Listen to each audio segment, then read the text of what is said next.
So ఈ రోజు అయితే మేమైతే మోమోస్ చేసుకుంటున్నాము. నేను స్వాతి భారతి మేము చాలా రోజులు బట్టి అయితే అనుకుంటున్నాము. సో ఈ రోజు అది అయింది. సో నేను ఇక్కడ స్వాతికి చెప్పానికి మైదాకి చాలా సాఫ్ట్గా పిసుకు అనుకుని, కానీ అది చిప్ చిప్ చేసేసింది.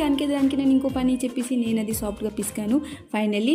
అండ్ ఇక్కడైతే మా భారతి అయితే ఏం పని చేయకంట, నాకేం పని రాదని అక్కడ కూర్చోయినది. సో మేమైతే దాన్ని తిట్టి దాన్ని అయితే మేము అక్కడి నుంచి పంపేసామన్నమాట. సో ఇక్కడ పన్నీర్ కూడా అయిపోయింది. స్వాతి అయితే ఇక్కడ రౌండ్ చేస్తుంది. నేను ఇక్కడైతే వాటర్ని అయితే బాయిల్ చేయడానికి పెట్టేశాను. ఇక్కడ టమాటో అయితే కట్ చేస్తూ ఉంటున్నాం చట్నీ గురించి. అండ్ నేనైతే చాలా మాస్టర్ సేఫ్ లాగా మోమోస్ అయితే చేసేస్తున్నాను. చూడండి నా మోమోస్లు. అండ్ ఇక్కడైతే మోమోస్ అయితే అంటిపోయింది, ఒకటి వేస్ట్ అయిపోయింది ఆ మోమోస్. సో ఫైనల్గా అయితే చాలా కష్టపడి మోమోస్ అయితే చేసేసి హోమ్ మేడ్ మోమోస్ అనమాట. సో ఈవినింగ్కి అయితే ట్యూషన్ స్టూడెంట్స్ అందరూ వచ్చేసారు. అండ్ ఇక్కడైతే కీర్తి హారిక కొట్టుకుంటున్నారు, దీది నాకు ఫస్ట్ హోంవర్క్ అనుకొని. సో నేనైతే నైట్కి గాజర్గా హల్వా అయితే చేసుంటున్నాను. నేను మా ట్యూషన్ స్టూడెంట్ కలిసి అయితే తినేసాం. సో ఈరోజుకి బ్లాగ్ ఇంతే. Bye bye.